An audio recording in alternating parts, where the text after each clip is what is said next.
Hello student, let's start with unit 2.2, the house builder. This is a story of a mason who worked for a building contractor.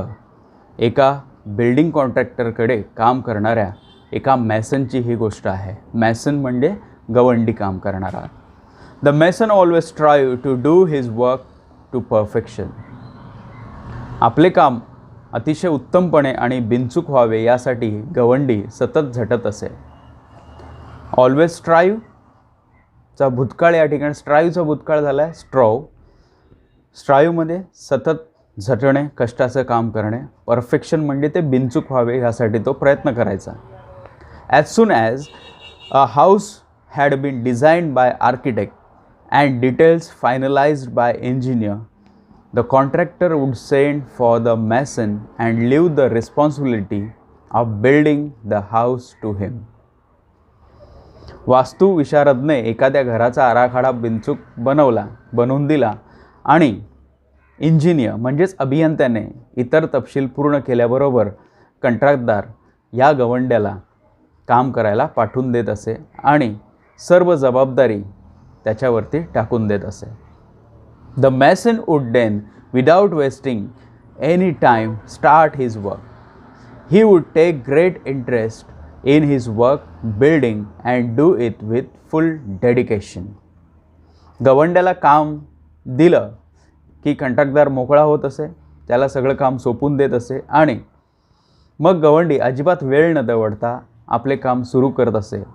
तो आपले बांधकाम अतिशय आवडीने आणि पूर्ण जीव ओतून ते काम करत असे. डेडिकेशन म्हणजे अतिशय मन लावून काम करणे.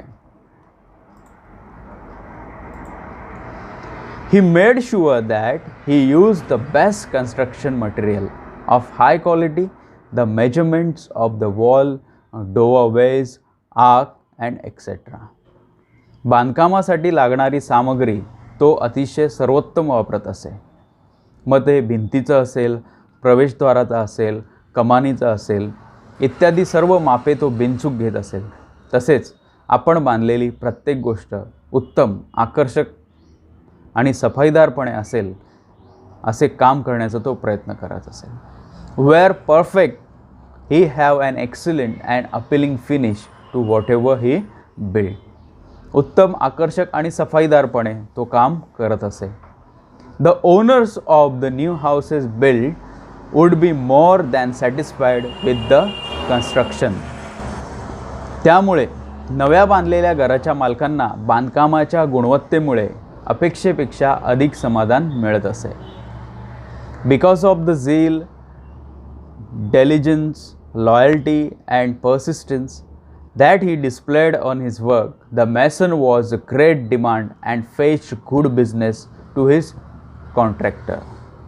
कामाप्रती असलेला त्याचा उत्साह, मेहनत आणि दाखवलेल्या सातत्यामुळे या गवंड्याला खूपच मागणी असायची आणि त्याच्यामुळे कंत्राटदाराची धंदाही अतिशय चांगला व्हायचा. Subsequently the contractor recompense the mason handsomely with the very good salary. He could meet the needs of his family sufficiently without any scarcity. कंत्राटदाराला त्या गवंड्याचं काम खूप आवडायचं. कामाचा उत्तम मोबदला तो त्याला देत असे. त्यामुळे आपल्या कुटुंबाच्या सर्व गरजा कोणतीही चणचण, कमतरता न भासता तो भागवत असे. The mason thus continued working with great devotion for many years till he became a grandfather. अशा रीतीने गवंडी वर्षानुवर्ष एकनिष्ठपणे काम करत राहिला अगदी आजोबा होईपर्यंत, कारण तो आता आजोबा झाला होता. Then he decided that it was time to retire and spend time playing with his grandchildren. त्यानंतर मात्र आता आपण निवृत्त व्हावे असा त्याने निर्धार केला आणि उर्वरित वेळ आपल्या नातवंडांसमोर खेळण्यात व्यतीत करावा असे त्याने ठरवले. Being a firm minded person, तो अतिशय दृढ निश्चयी होता. एकदा निश्चय केला की केलाच. He informed his contractor of his decision to retire from house building. त्याने दृढ निश्चय केला की आता घर बांधण्याच्या कामातनं मी निवृत्त होत आहे आणि कॉन्ट्रॅक्टरला त्याने ती माहिती दिली. The contractor was very disheartened.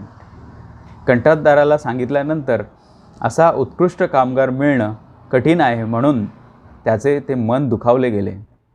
To lose such a excellent workman and urge the mason to continue his job. त्याच्यासारखा अतिशय कुशल कामगार कुठे मिळू शकत नाही म्हणून त्याने काम करत राहावं याची त्याने विनंती केली. The mason continue his job but no avail. The mason made up his mind to refuse carry on. पण गवंड्याने आता निर्धार घेतला होता की रिटायर व्हायचं, त्यामुळे त्याने आता काम चालू ठेवण्यास नकार दिला. विद्यार्थी मित्रांनो, याचा पुढचा भाग आपण दुसऱ्या भागामध्ये पाहूया, पार्ट 2 मध्ये.